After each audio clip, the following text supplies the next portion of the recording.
Good evening, everyone. It is my pleasure to welcome you all to the 2023 last lecture.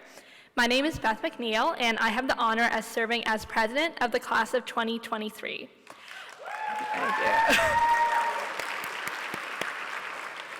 This evening, myself, Erin Dunville, Vice President, Sarah Workman, Secretary, Harrison Opre, Treasurer, and Emma Skelton, Grad at Large, will serve as your Masters of Ceremony.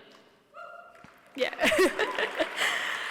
So just a reminder before we begin that if you're sitting in the audience, just make sure that you have your mask on.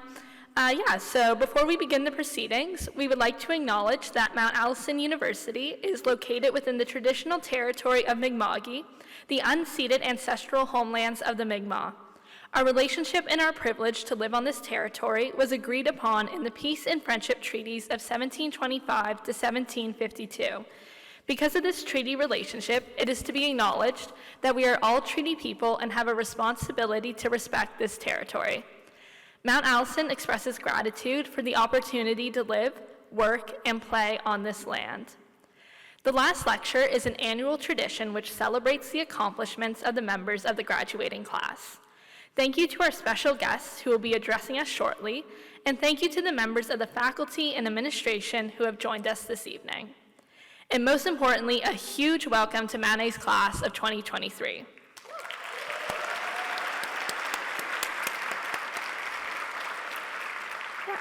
So to get us started, I would like to invite Director of Alumni Engagement, Carole de St. Croix, to the stage.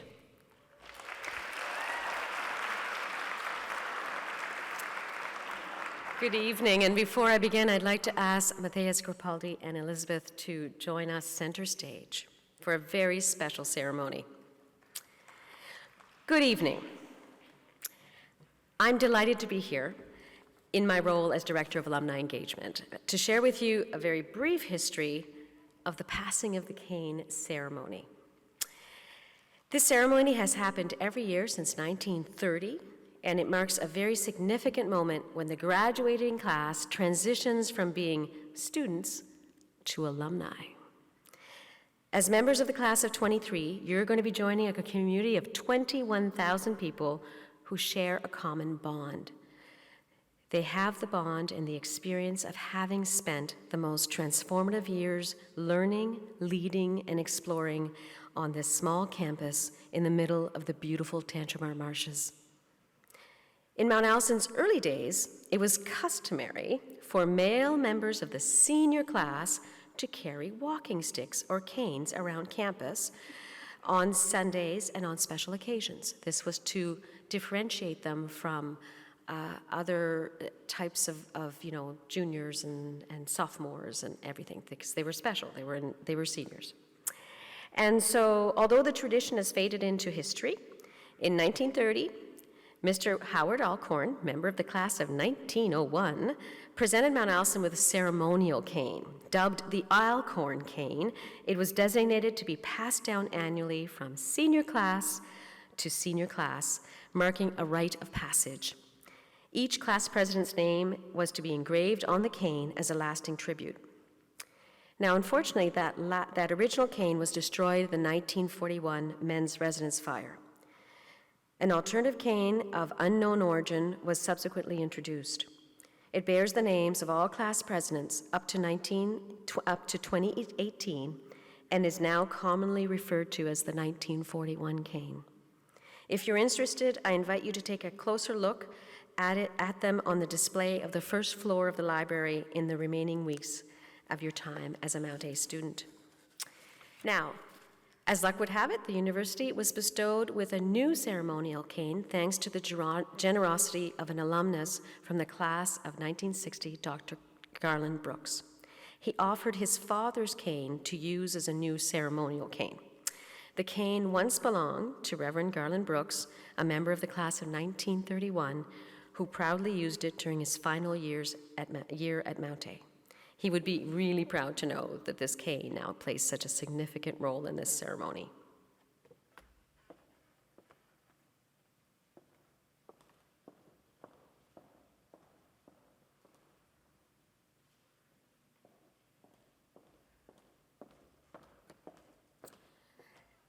Now for the ceremony. Elizabeth, I will now ask you to present the Garland Brooks cane to the president of the class of 2024, Matthias Gropaldi.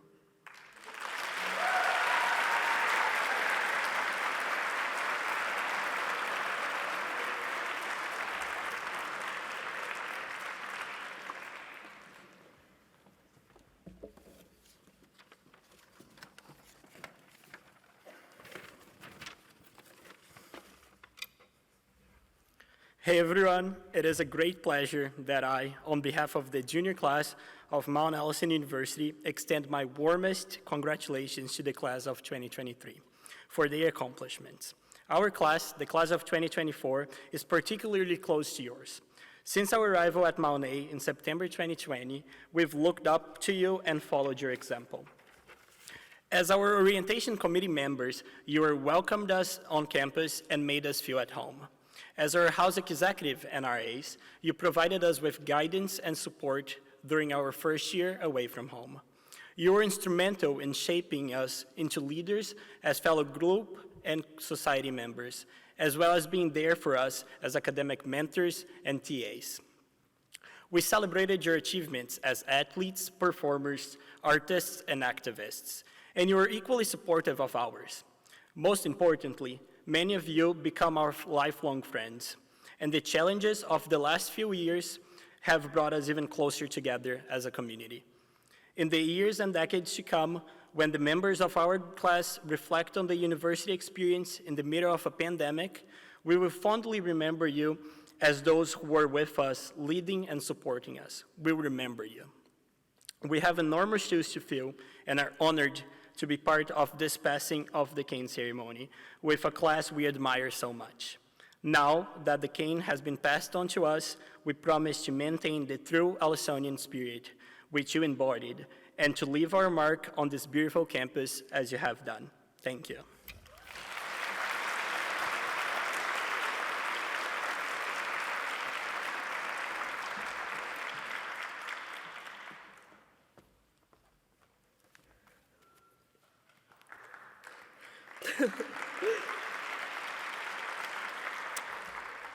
It is now time for our last lecture. The last lecture asks one of the most exceptional educators on campus to answer one question. If this was your last time to address a group of students, what would you say to them? Every year, the graduating class chooses the faculty member they would like to see deliver the last lecture. This year, we were excited to announce that Dr. Robert Lapp was selected.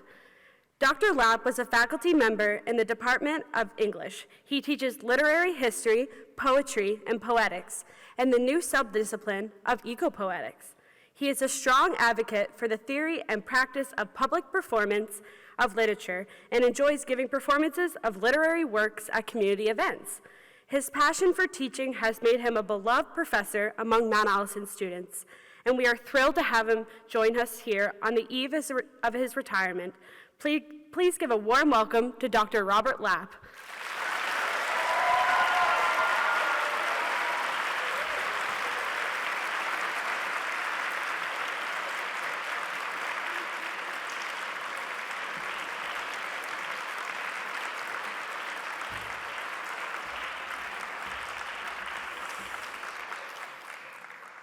Well, thank you, Erin, for that generous introduction. And thank you, class of 2023, for inviting me to deliver your last lecture. I'm especially grateful for this honor because it's literally my last lecture. And like you, I'll soon be heading out into a new phase of life, which I can only hope will be as challenging and exciting and fulfilling as the one you're building for yourself right now. Now, before I begin my lecture, I'd like to do a thing that I've done in many of my most recent classes, and that is to just go through a couple of deep yoga breaths. Okay? This will help me get my own butterflies to fly in formation. It'll bring our heart rate down. It'll oxygenate our brains. And it's also just a basically good idea. Now, you don't have to do this, but you can follow along as best you can. 2 breaths, one which is structured. So we inhale for 4, we hold for 4, we exhale for 4, we hold out for 4, and then we take one final breath. Okay? So enjoy. Just straighten your backs a little bit in those funny seats you're sitting in.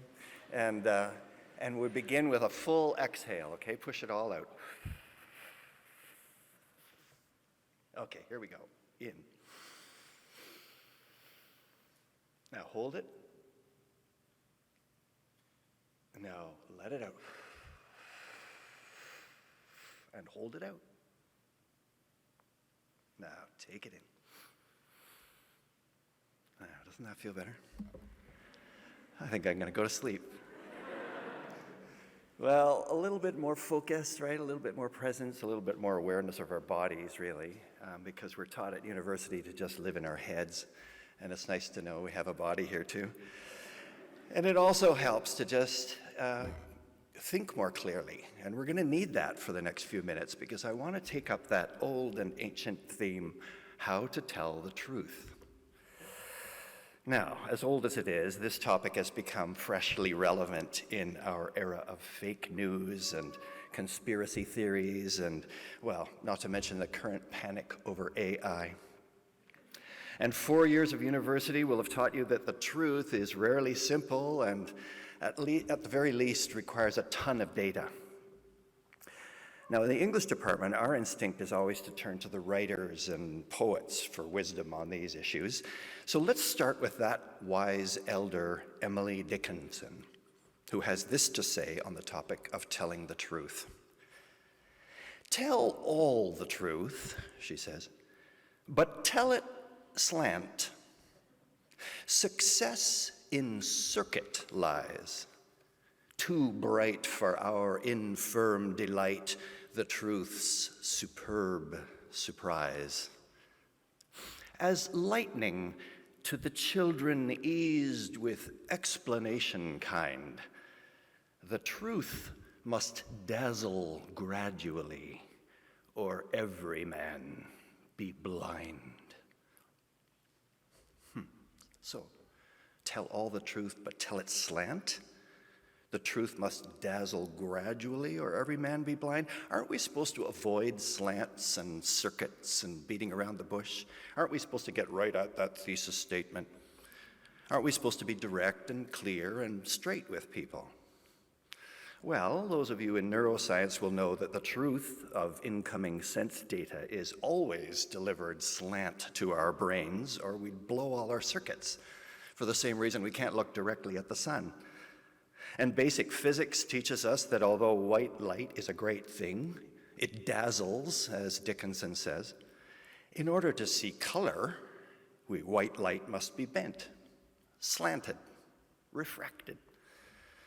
And those of you in philosophy and classics may know about Lucretius, that ancient philosopher of atomic theory, who points out that without the random swerves of atoms, nothing would exist. When atoms move straight down through the void, he says, they deflect a bit in space and at quite uncertain time and uncertain places. But if they were not in the habit of swerving, they would all fall straight down through the depths of the void like drops of rain, and no collision would occur. In that case, nature would never have produced anything. So if atoms, like the truth, only flew straight, there would be no truth because there would be nothing here. So a certain habit of swerving is necessary for existence as we know it, and so it's no surprise that the truth takes a few twists as well.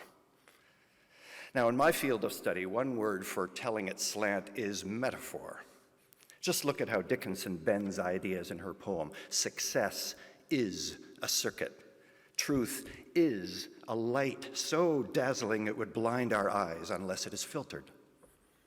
The technical term for these metaphors is trope, or turn. So in order to explain something, we give it a turn, a twist, a swerve. In the case of metaphor, we do this by saying that one thing that is more abstract, like the truth, is something else, something more concrete or physical, like light. Truth is not just like light, it is light. Now, again, it's reasonable to object that these imaginary identities, these assertions that things from different categories are the same thing, feels like a kind of sleight of hand. Well, the way I work this out is to notice how the operations of metaphor actually suggest two very interesting and different metaphysical possibilities. One is that metaphors actually are telling all the truth, even when they tell it slant, because all things are actually one in the universe, because all things are from the same source. Call it primordial consciousness, call it the zero-point energy field. So it's actually their differences that are the illusion. From this perspective, the fact that our brains are hardwired for pattern recognition, for perceiving unexpected similarities between very different things, is perhaps an important clue to the existence of something universal that permeates all things and that will eventually erase all differences. Now, the other possibility is that imaginary identities invented by slanty metaphors are indeed illusory, and they're useful only to the extent that they kindly shield us from the searing white light of the truth that all things are in fact ultimately and eternally separate. This might be called the expanding universe theory, or entropy will win. The horror that human consciousness may be just a cruel accident of evolution, that we really are nothing but different bits of atomic matter swerving randomly around in a space that will eventually be so huge that eventually we won't even catch the light of other galaxies. So, two very different stories about what it means to tell it slant. And there are poets whose role is actually to deliver that second, harsher story. Margaret Atwood, for example, who wrote a poem about the horrors of political violence during the Civil War in El Salvador, in which she says, "The facts of this world seen clearly are seen through tears. Why then tell me there's something wrong with my eyes? To see clearly and without flinching, without turning away, this is agony. The eyes taped open 2 inches from the sun." So this is truth as shock and awe. This is the lightning in Dickens's poem. Atwood is saying that we must not swerve from the straight truth, from, say, speaking truth to power, even if it means being blinded or being killed or disappeared for our truth-telling, as so many poets and thought leaders were under the Salvadorian regime.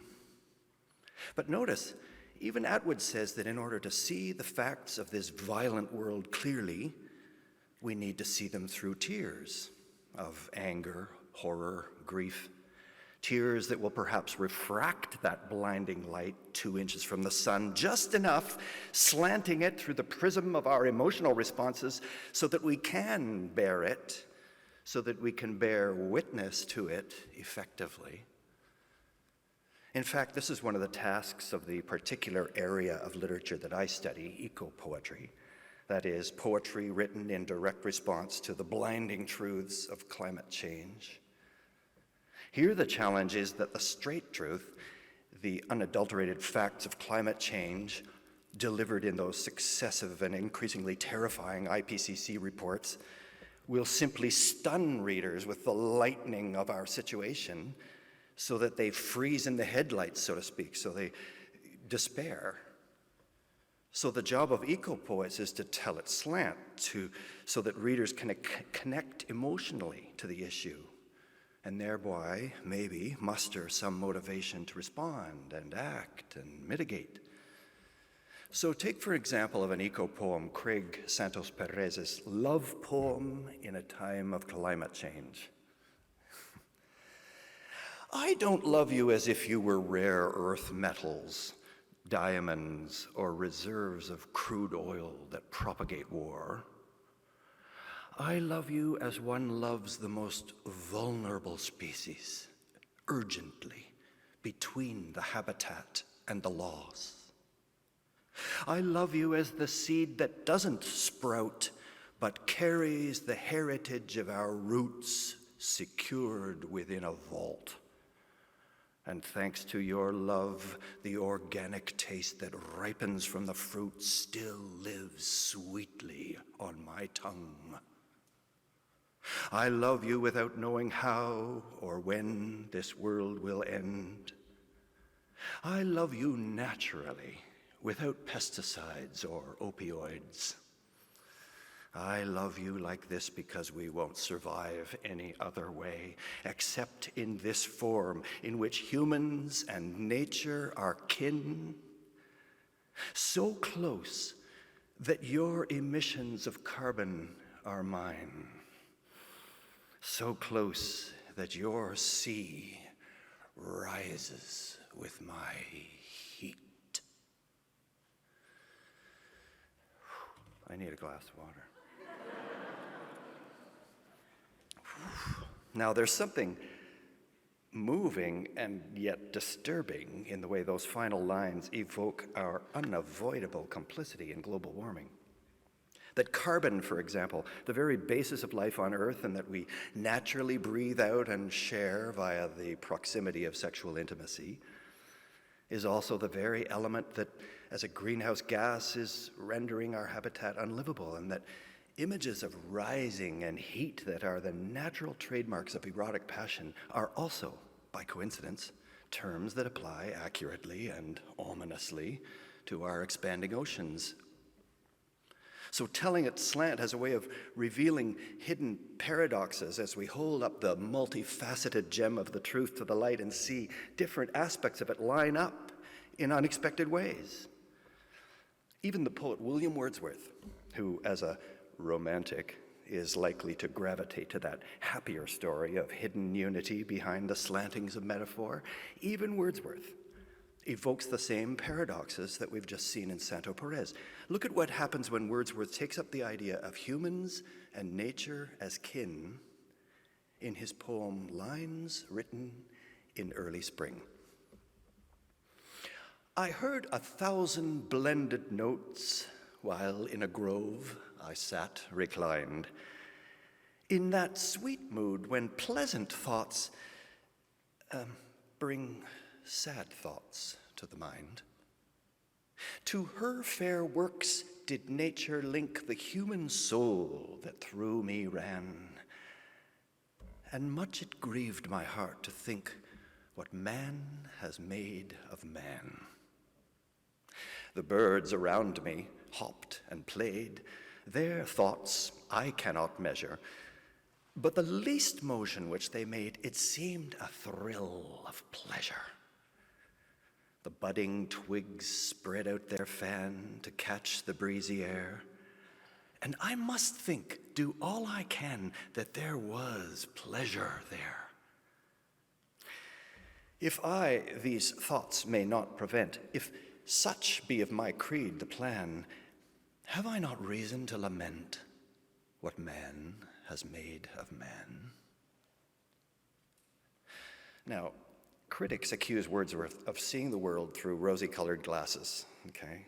That his personification of nature as a beneficent mother is something that we can now safely disregard as a kind of fairy tale.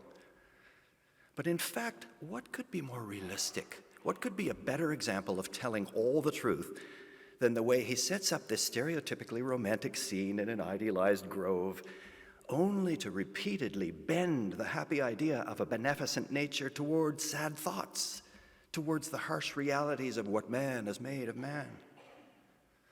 It turns out that the romantics, like Atwood, were deeply political. If Mother Nature can indeed link humans with the non-human kin of the biosphere, then how horrible is it that humans cannot regard each other that way? Wordsworth had slavery in mind here. He was an ardent abolitionist.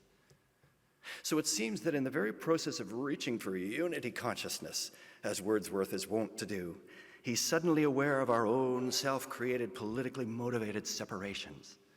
And vice versa, in the very process of staring with Margaret Atwood directly into the searing white light of violence and division, we become aware of our shared species response of tears.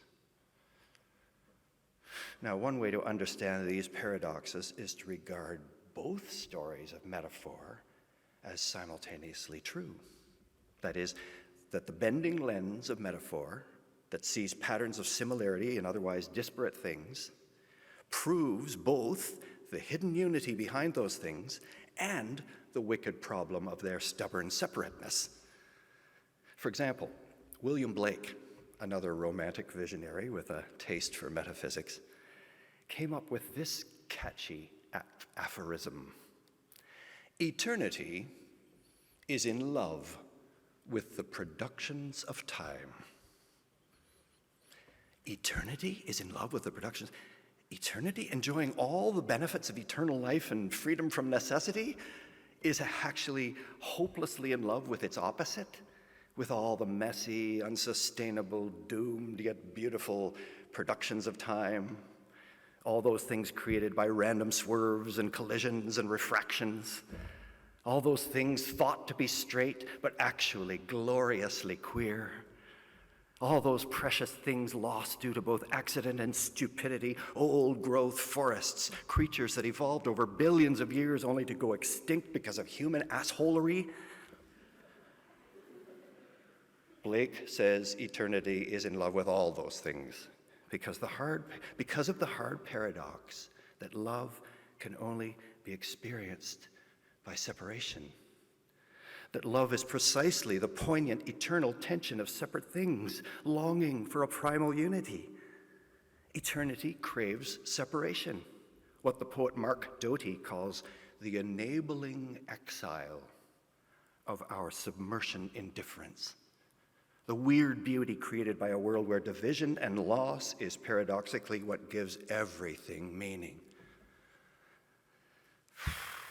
So, one reason we come to university is to get practice thinking about such paradoxes, getting used to the way the productions of time can bend things out of shape, and at the same time, how we can work with those very tendencies in the universe to swerve and refract in order to see through and around and beyond to something better, something more aligned with what our reason and our intuition tells us is more ideal, more, well, true.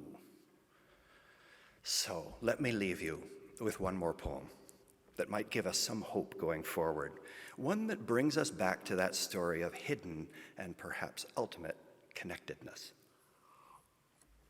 I'd like to think that this last poem can serve as a kind of beacon forward for us to what Charles Eisenstein calls that more beautiful world that our hearts know is possible. It was written by British poet Siegfried Sassoon during the utter hell of the First World War, so that the utopian ideal he describes here is self-evidently a product of his own desire and imagination.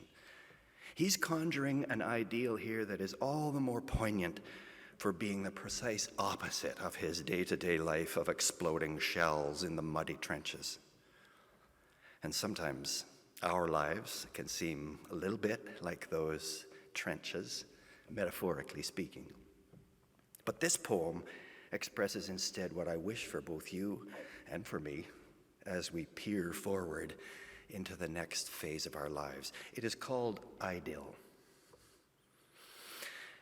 In the gray summer garden I shall find you, with daybreak and the morning hills behind you. There will be rain-wet roses, stir of wings, and down the wood a thrush that wakes and sings. Not from the past you'll come, but from that deep where beauty murmurs to the soul in sleep. And I shall know the sense of life reborn from dreams into the mystery of morn, where gloom and brightness meet.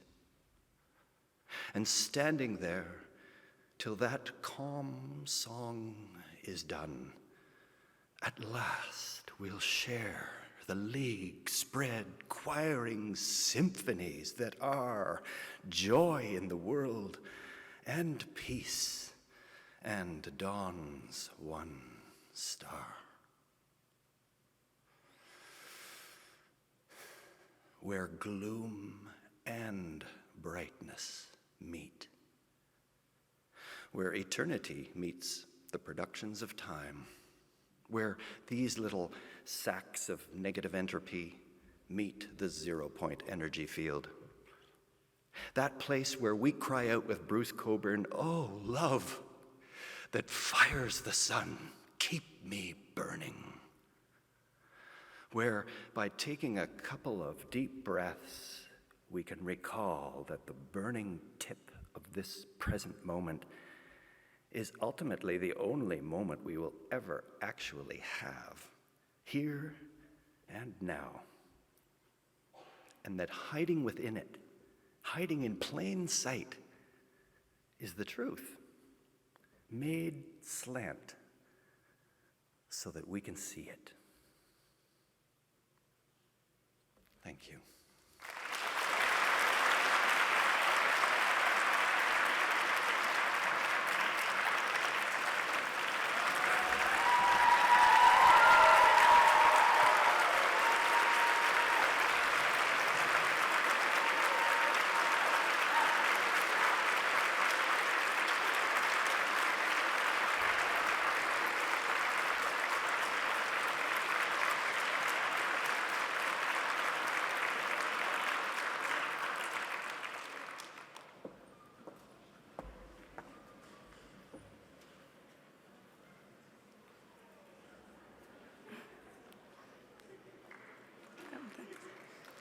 Thank you, Dr. Lapp, for that inspiring lecture, and congratulations on your retirement.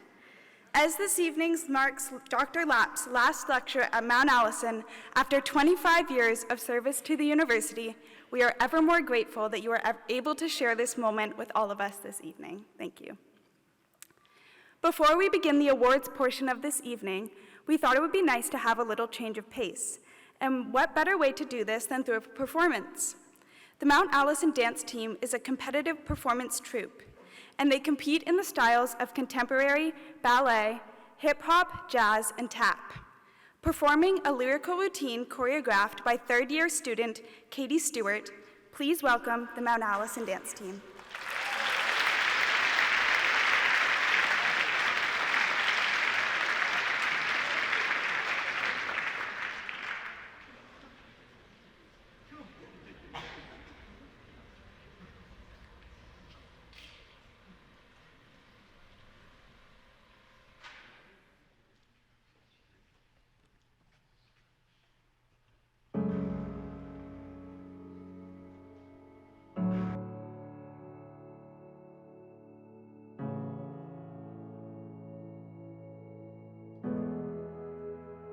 I'm in the kitchen while you smoke outside.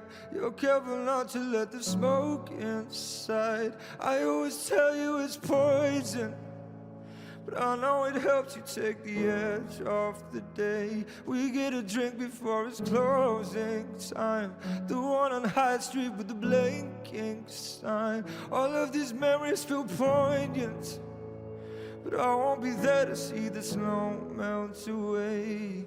Oh, I've been gone on business, 'cause I got to make some money. I really feel the distance, and I quite miss home, and I miss you telling me to leave my shoes at the door, 'cause you just swept the floor and the dirt drives you crazy. Yeah, I quite miss home, 'cause it feels like poetry as the rain falls down on the window. You're in my arms and we're watching the TV. Yeah, I quite miss home. Yeah, I quite miss home.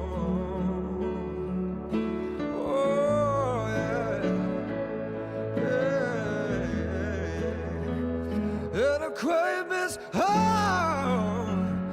Yeah, I miss you telling me to leave my shoes at the door, 'cause you just swept the floor and the dirt drives you crazy. Yeah, I just miss home, yeah, 'cause it feels like poetry as the rain falls down on the window. You're in my arms and we're watching the TV. Oh, I miss home. Yeah, quite miss home. Yeah, quite miss home. Yeah, yeah, you quite miss home.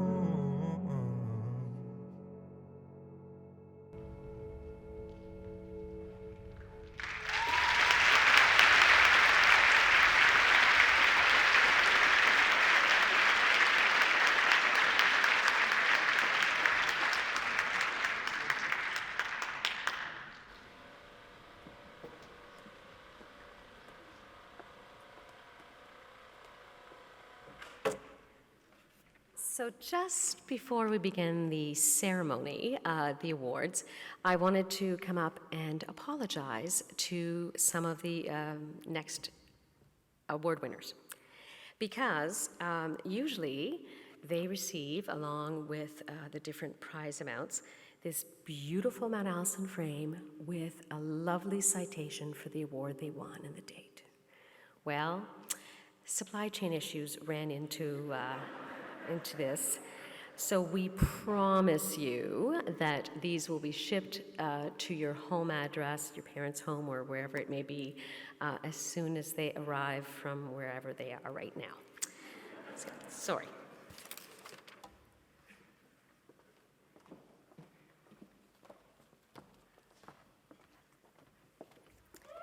Hello.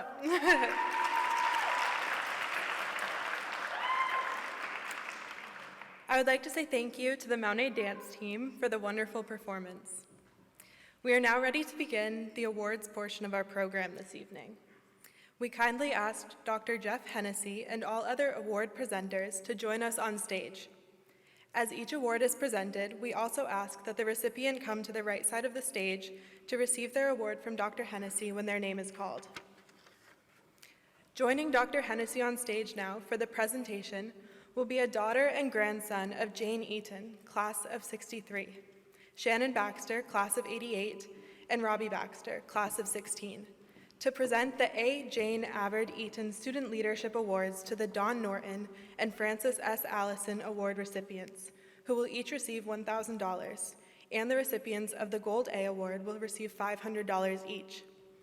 Jane Eaton was a recipient of both a Gold A and the Frances S. Allison when she graduated in 1963. She was an important member of this community who for many decades lived across from the Swan Pond and was an integral part of welcoming and supporting Mount Allison students during their time in Sackville.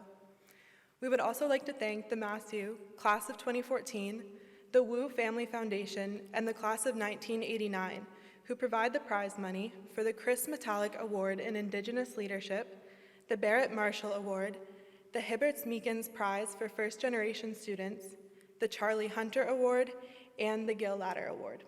Thank you.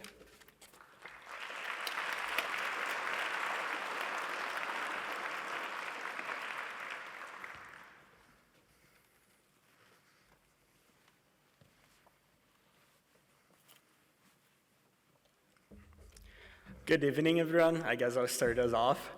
So I'm here tonight to present the Frances S. Allison Award. This award is given to a graduating student who not only gave back to the Mount A community through extracurricular involvement, but also greatly cared about their peers, faculty, and staff. And on top of all of that, still managed to have high academic achievement. Standing here tonight, I cannot think of anyone more deserving of this award. This person took on dozens of leadership positions during their time at Mount A, from house president to being on the MassU, from being involved in clubs and societies to developing orientation. The ways this person gave back to the Mount A community are unmatched.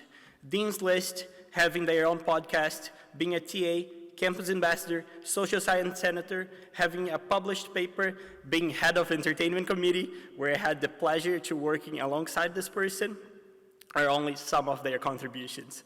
It is my pleasure to give the 2023 Frances S. Awards to Astrid Kruger.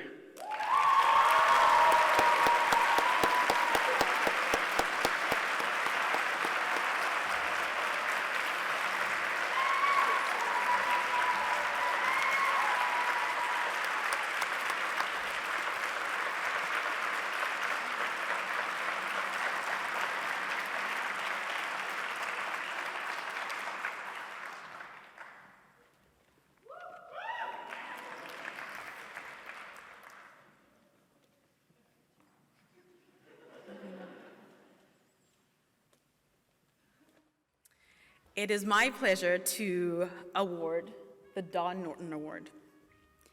There is no other student tonight who I believe embodies the spirit, sportsmanship, scholarship, and general all-round service more than this year's winner of the Don Norton Memorial Award.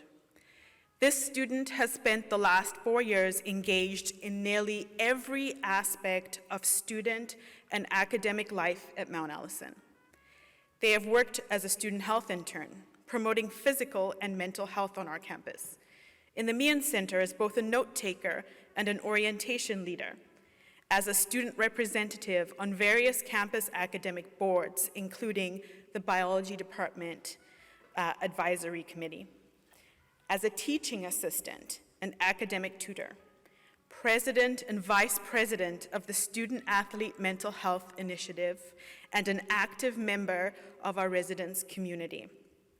But nowhere else has the students' impact on our institution's affinity been more visible than as a celebrated athlete and member of our varsity soccer team.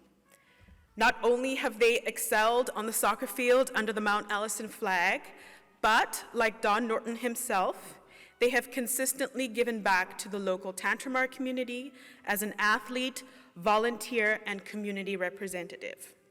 They are frequently named as a shining example of leadership, fellowship, collegiality by their teammates and classmates. There is so much more that I could say about this absolutely amazing individual, but we would be here all day. It is my distinct honor to award the 2023 Don Norton Memorial Award to Logan Reed.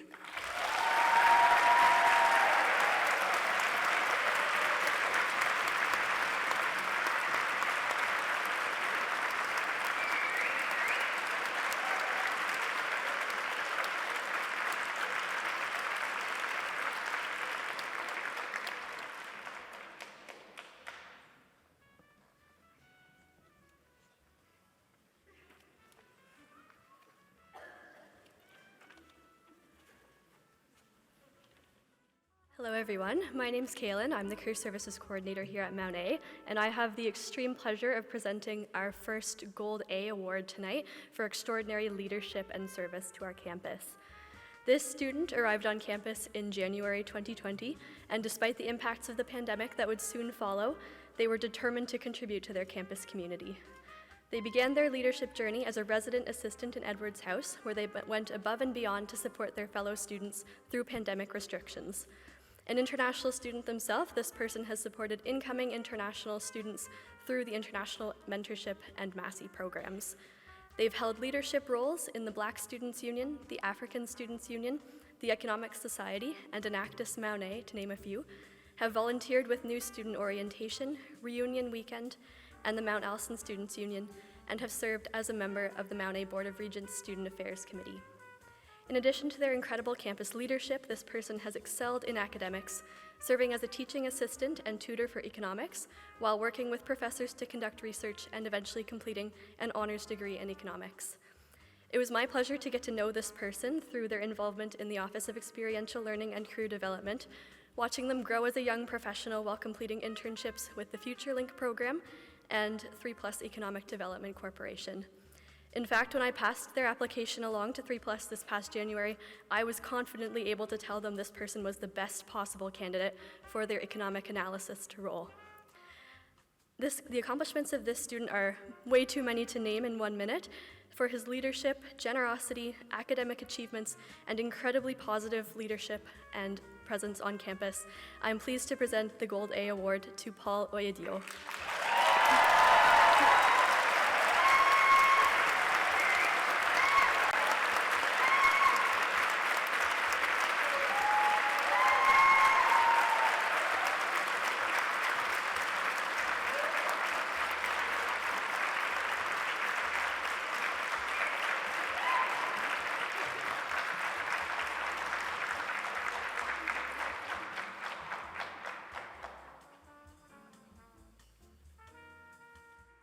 Hello everyone, my name is Olivia and I am this year's MASU VP Student Life, and I'm here to present the second Gold A Award. So the student who I am presenting this Gold A award to has had a lasting impression on everyone they reach and has contributed significantly to the university community. One of their nominators says they cannot imagine Mount Allison without them. Their hands are dipped in every corner of the Mount Allison community, leaving a lasting impact wherever they go. And as a student, I am honored to have watched this person leave a lasting impact in residence, on the MASU, on academic societies, and even in Parliament. Not many students can say that they were involved in their university before even beginning their first year, but this student, very characteristically, began volunteering with Get Out the Vote before even moving to Sackville. Last week, this student pulled me aside and said, "Leave this place better than you found it." And he is the absolute best example of this phrase. I'm absolutely honored to present this Gold A award to Rowan Menosha McKenney.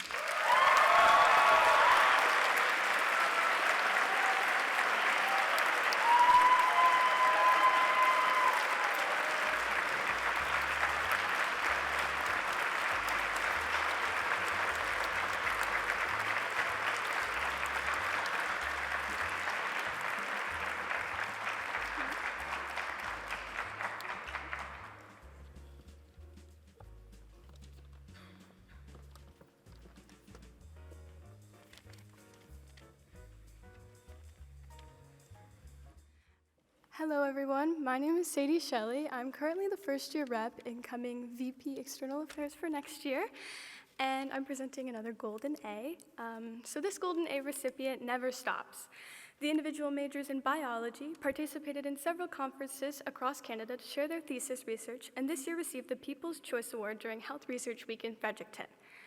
They have been involved in many local and international projects and initiatives and made a significant contribution to the community with their work for the Sackville Memorial Hospital as a screener during the pandemic and the Embassy of the Republic of Korea as a cultural ambassador.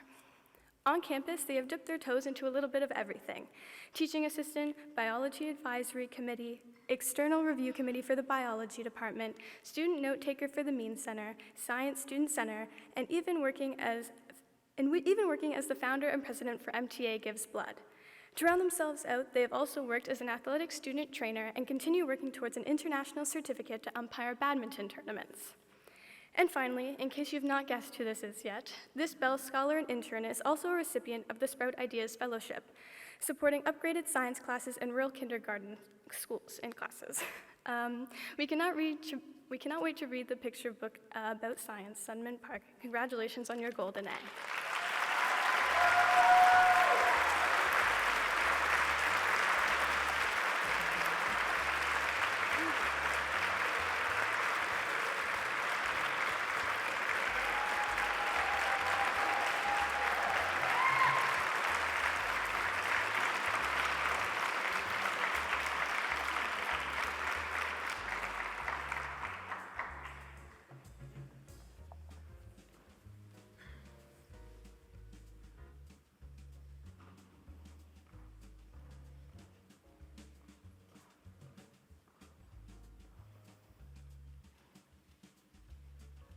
So I realize now I forgot to introduce myself. My name is Danae Bélanger, and I'm the Director of Student Experience.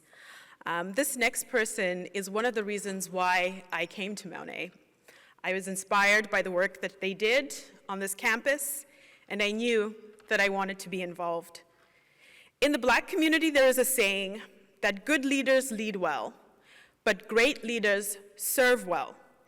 This next Golden A award recipient has certainly served the Mount Allison community in a way that has not only inspired others to lead, but has helped to open the door for new conversations on campus. Conversations about race, equity, empowerment, and most of all, what it means to navigate this campus and this community as an international student and as a Black woman. In the absence of a Black student advisor for most of the last year, this student took the lead and was instrumental in planning and the implementation of Black History Month initiatives on campus.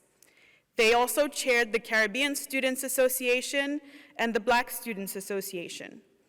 As a radio host, this student spent countless hours advocating for and fundraising for the Kavana Memorial Fund, the first endowment of its kind at Mount Allison to support Black students in need. They have been an international student mentor, a Massey conversation partner, an orientation facilitator, and a subject matter expert on Black student issues and the Black student experience. They have done so while continuing to excel in the classroom, maintaining a high GPA and a strong sense of scholarship. Many on campus have shared that it has been such a joy to work with this student. And personally, I have witnessed how much they have enriched our campus and helped to foster community for all students. It is my absolute pleasure and honor tonight to be able to stand before you all and thank, cheer, and most importantly, recognize the amazing Kevinique Stubbs and award her a Golden A.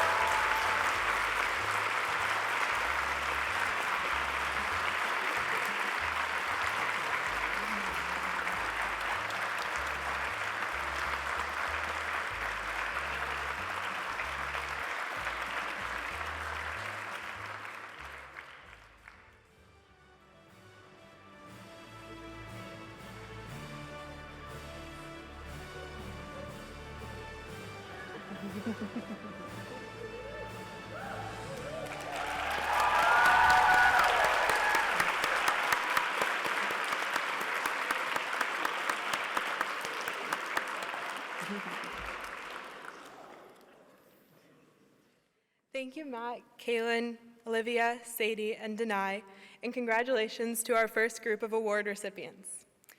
We want to thank the members of the Eaton family who joined us on stage and those in the audience and for their generous support of student leaders in honor of their wife, mom, and grandmother, Jane Eaton. I would now call up Olivia War, Carole de Saint Croix, Denai Belanger, Shelley Collette, and Krista Maston to present the next group of awards. Thank you.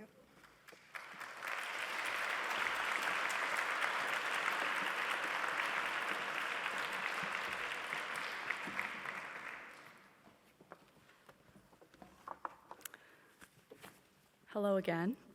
The Charlie Hunter Award recognizes a student who has demonstrated commitment to student involvement and exemplary student leadership over their 4 years at Mount Allison. I can think of no one more deserving than the student I'm honored to present this award to today. Each year, the Mount A community welcomes nearly 800 fresh faces, many of whom choose to live in residence. Their experiences are defined by the leaders who volunteer their time to make that experience memorable. While many dedicate 1 year to residence leadership, this student has dedicated 4 years in 4 different roles to the residence community and has left a lasting impression on the students and staff alike. Their contribution to residence life is unmatched, but this student also leads the History Society and Mountain. I am grateful to have experienced just how incredible this community can be, due largely to her, and I am proud to present the Charlie Hunter Award to Sophia Kennedy.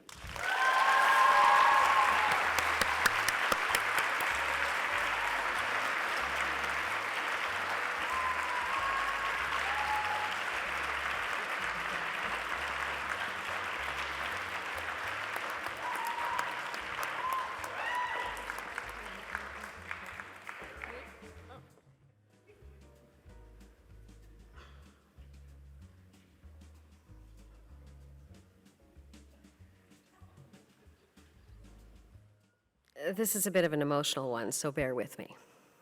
In 1989, while serving on the MASU, I and a few of my classmates established the Gill Ladder Award after the untimely death of our beloved classmate, Gill.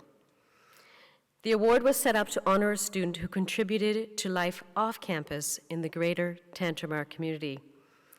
Back then, students generally only left campus to go downtown for food and a few other basic necessities. That was before these basic necessities moved up to the highway. But Gill was different. He volunteered in the community of Sackville. He volunteered a lot, and we wanted this award to encourage other Mount Allison students to do the same. Tonight's recipient truly embodies the spirit of the Gill Ladder Award. Throughout their time at Mount Allison, they have achieved a significant amount by encouraging others and us all to create our own sense of community. They have successfully mobilized community members and students to work together towards a better community and campus together. In the early days of the pandemic, their work on the Tantramar COVID-19 Task Force was transformational and consequential. Over 20 projects were undertaken by the Youth and Student Committee of the task force that this person co-chaired. These included conducting youth and student needs assessments, creating a special graduation celebration for all Tantramar schools and Mount A, creating a buddy system to match student volunteers with students who needed food deliveries, matching university students with K-12 students across the Tantramar for academic support, working with the town of Sackville on a local purchasing project, collaborating with other local organizations to offer workshops for youth, working with the local health authority to create garden kits for local families, building a database for babysitters for parents in need, helping to establish with Nursing Homes Without Walls to match seniors with university buddies for weekly cooking sessions. And that was just in the summer of 2020. And they did it all from their parents' home in Nova Scotia. This was not an internship, this was volunteering. There is no time in 60 seconds to cover everything from their time as MyASU Vice President External, Rotaract Co-President, Get Out the Vote campaigns, and their numerous housing and food security initiatives. Last year, the Rotary named this person a Paul Harris Fellow, and the town of Sackville named them the Sackville Youth Citizen of the Year. And in case you haven't guessed yet, it is with great personal pleasure and deep humility that I present this year's Gill Ladder Award to Hannah Healer.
Hello. My name is Shelley Collette. For those of you who don't know me, I'm the Manager of Academic Support at Mount A. I am honored, deeply honored, to introduce the recipient of this year's Hibbert Meekins First Generation Graduating Student Award. This student arrived at Mount Allison 4 years ago and immediately amazed us with their enthusiasm, their perseverance, and their dedication. From their very first day here, they've been an enthusiastic part of Mount A, taking leadership positions in student clubs, in first-generation initiatives, and academic support programming. They've eagerly contributed to academic societies and have captivated us with their contributions to Mount A Theatre, all while working multiple jobs throughout their degree. This year, 4 jobs and counting. Their honors work at Mount A culminates this year in a research study on first-generation students, research upon which they will help build further programming to support more first-generation students. I am absolutely, utterly, stupendously delighted to announce that the winner of the Hibbert Meekins First Generation Graduating Student Award this year is Abigail Daly.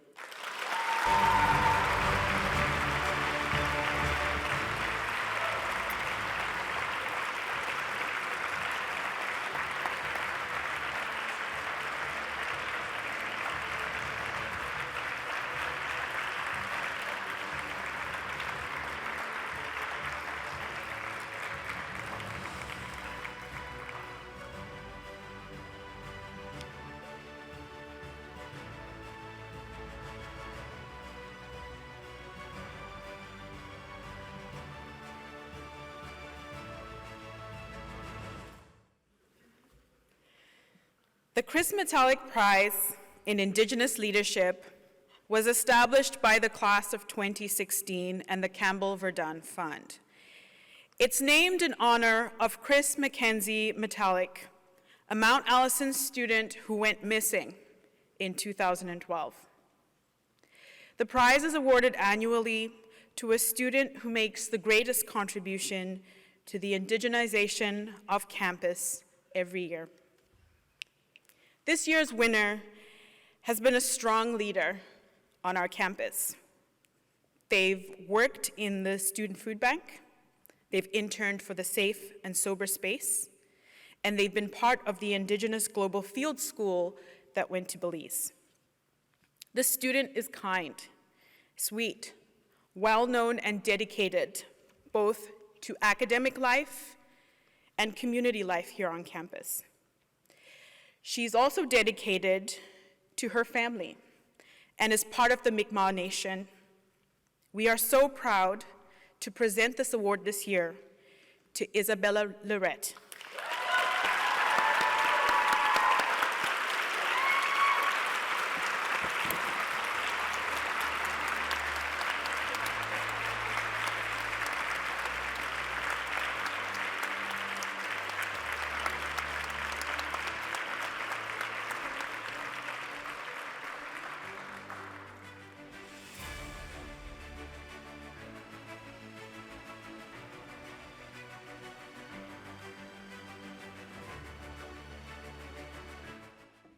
Hi, everyone.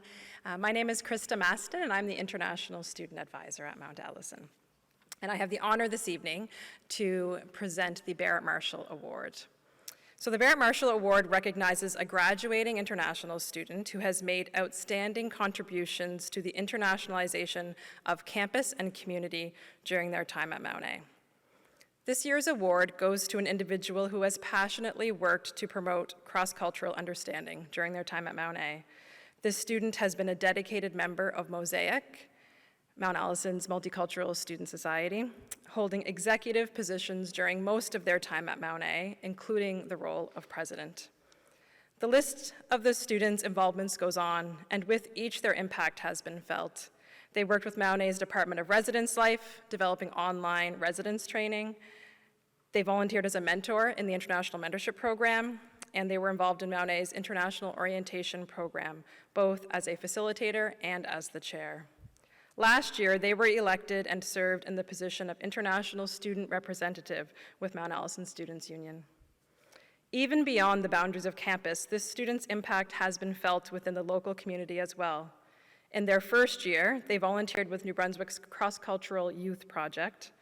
Last year, they participated in a project led by the province, joining consultations on topics important to international students in our region, from affordable housing, language barriers, to job opportunities in the province after graduation. And over the last few years, this student has launched not one, but 2 local businesses in Sackville, both serving to promote cultural appreciation through the art of food and drink. It is my sincere pleasure to recognize Pushkaraz Jadhav with this year's Barrett Marshall Award.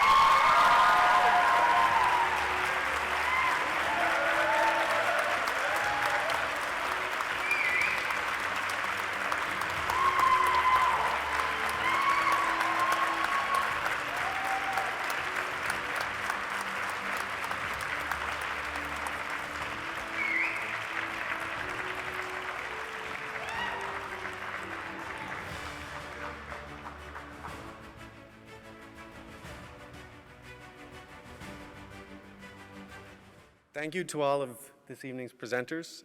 Just a reminder for tonight's awards recipients to please stay after the ceremony is completed for a group photo. And we now ask that Denai Belanger stays here at the podium to announce recipients of this year's leadership pins. Please stand if your name is announced, and we ask that everyone hold their applause until the end after each name has been called. So it is my honor today to read out all of the amazing leaders that we are saying farewell to this year. As your name is called, please, are we having them up on stage?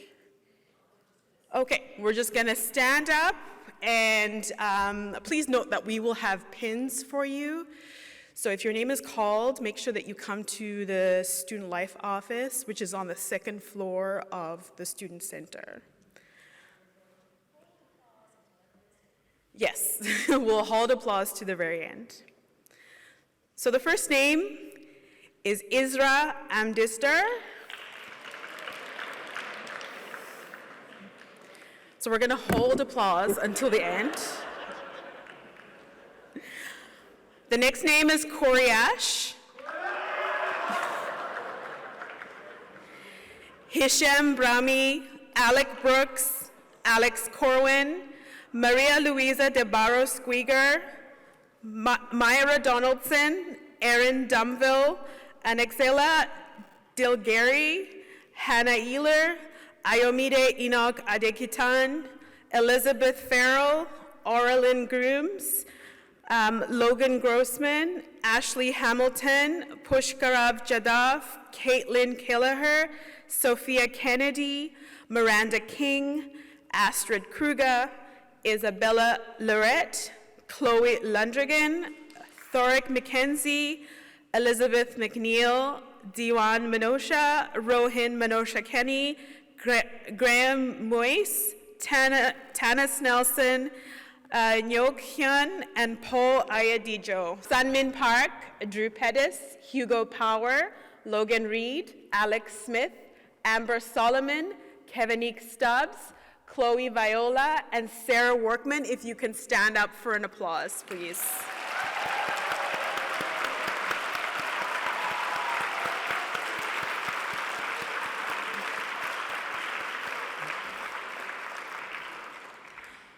Thank you so much for all of your hard work. We are going to miss you immensely, and we hope that you come back one day and let us know all of the amazing things that you are doing in this world.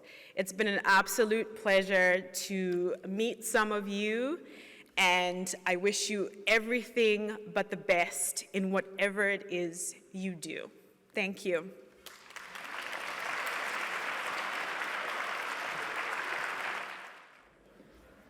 Okay, thank you, Denai. We ask that recipients of the leadership pins remain in the auditorium at the conclusion of our program this evening for a group photo. I would now like to call upon the Dean of Sciences, Dr. Jennifer Tomes, and Dean of Arts and Acting Dean of Social Sciences, Dr. Vicky St. Pierre, who will now announce the departmental awards. Departmental awards are chosen by faculty members in each department and reflect not only a high academic standard, but also involvement in the department. As the recipients are announced, please stand if your name is called. I will also ask that you hold your applause until the end. Pins will be, they're not pins, they're certificates, will be available in the Massue office for you to pick up in the morning. Yeah, so Dr. Tomes with science.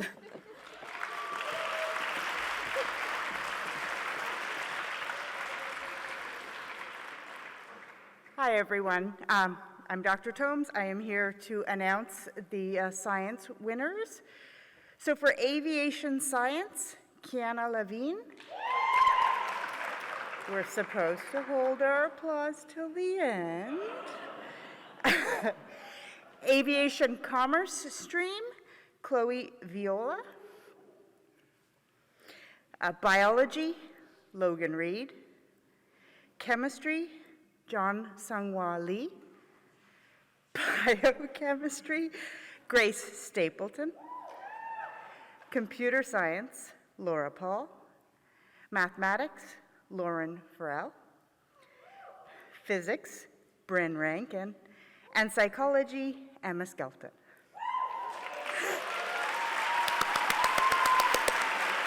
Congratulations.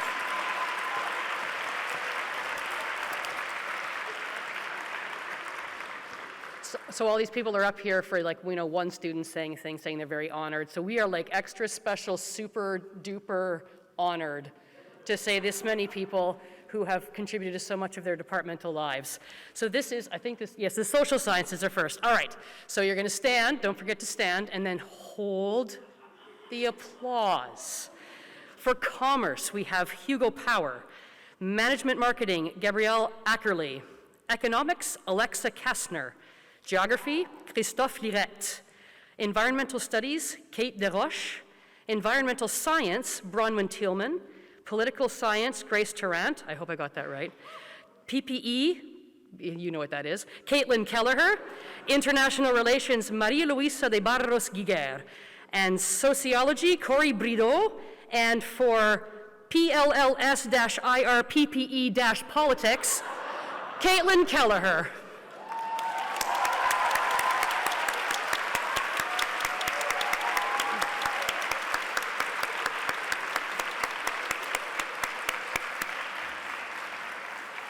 And last but certainly not least, my Faculty of Arts.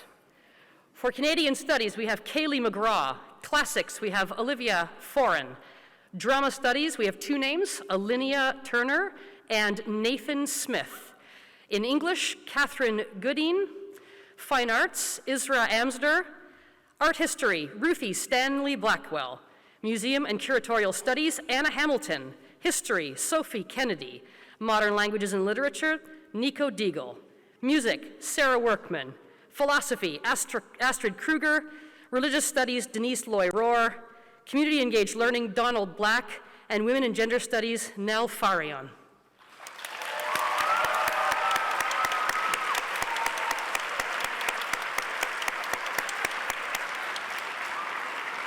Thank you so much for your contributions to the department and to Mount Allison University.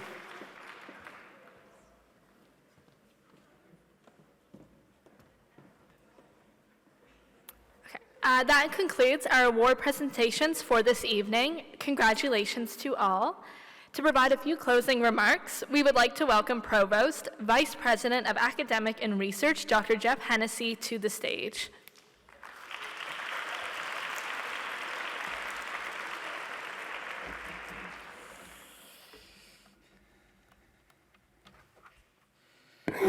Thank you very much, dear members of the class of 2023. Congratulations to you, and congratulations to all the award winners tonight. Around 3 years ago, around this time, I learned that I was going to be coming to Mount Allison to take on this new role, a little bit after you all started here. And right away, I began learning about Mount Allison's traditions, which there are, of course, many, and the last lecture is truly one of my favorites. Tradition has always played a big part of Mount Allison. You're essentially part of an 184-year legacy.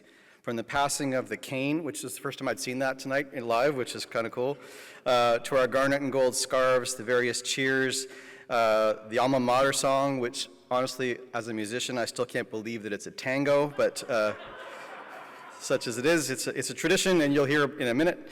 All of these are symbols that unite us as one Mount Allison family. And while COVID-19 has forever changed how our community members interact with one another, it will never change who we are at our core. Our traditions may look a little different, but we found new ways to connect. And the class of 2023 will always be remembered as the class that faced so many challenges and yet remained true to who they are as individuals and to Mount Allison's core values of leadership and service.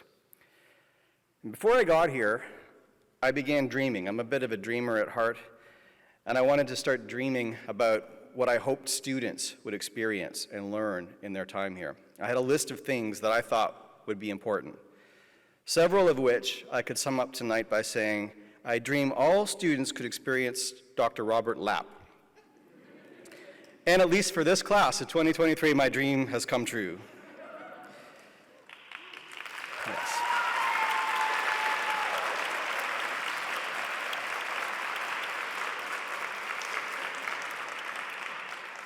And I say this not only because Dr. Lapp embodies all that we hold important at Mount Allison, his commitment to scholarship and teaching, his sense of community, his support of those who need a boost, his mentorship, his service to the world, and just his overall kindness, but also because I believe that what he has taught and studied his whole career is so vital.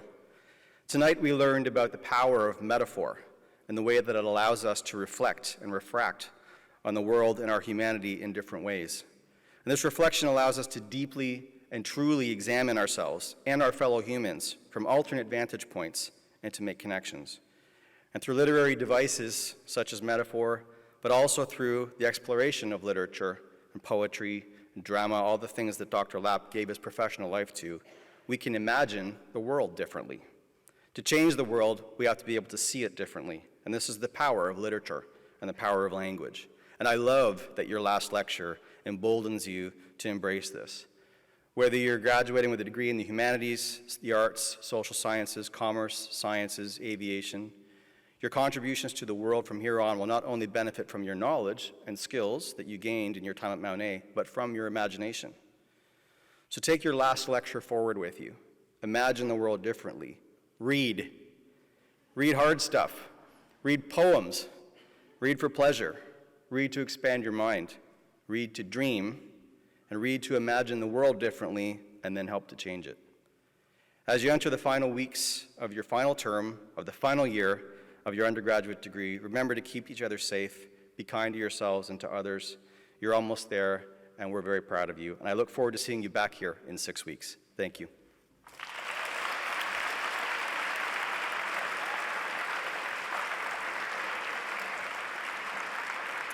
Yeah. Okay. So, as my fellow grad class members join me on stage. Well, friends, in less than 6 weeks, we will have already gone through this building for convocation. So enjoy the next few weeks. Soak up all the joy that is Mount Allison and Sackville as we plan the next steps in our lives. Congratulations to all. To finish off the evening ceremonies, we'd like to welcome Dean of Arts and Professor of Music, Dr. Vicky St. Pierre, to the stage to sing our Alma Mater song. You will be hearing the song at convocation, so this is a great place to practice. So when the last chorus is being sung, everyone is to stand up and sing along if you know the words, and then you can learn the words if you don't know. So thank you.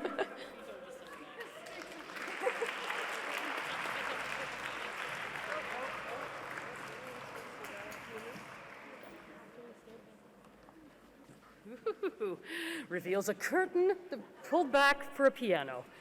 So yes, you have to stand. This is the thing that happens now, from now that you're going to be alumni, is that magically you leave convocation and you fall in love with this bizarre song. I don't know why it happens, but it does, apparently. And if we don't sing it and we don't sing it well, the alumni get really mad. And you're going to be part of this, so you've got to learn it. So this is the place to do that. On that last chorus, I'm going to do a big stand-up gesture, and you're going to stand. And you're going to do your best to sing along with me. In fact, I kind of dare you to try to out-sing me. What do you think? Let's try it. Oh, what about over here? I saw some people doing a tango dance already. Oh, yeah, tango dance is fine too.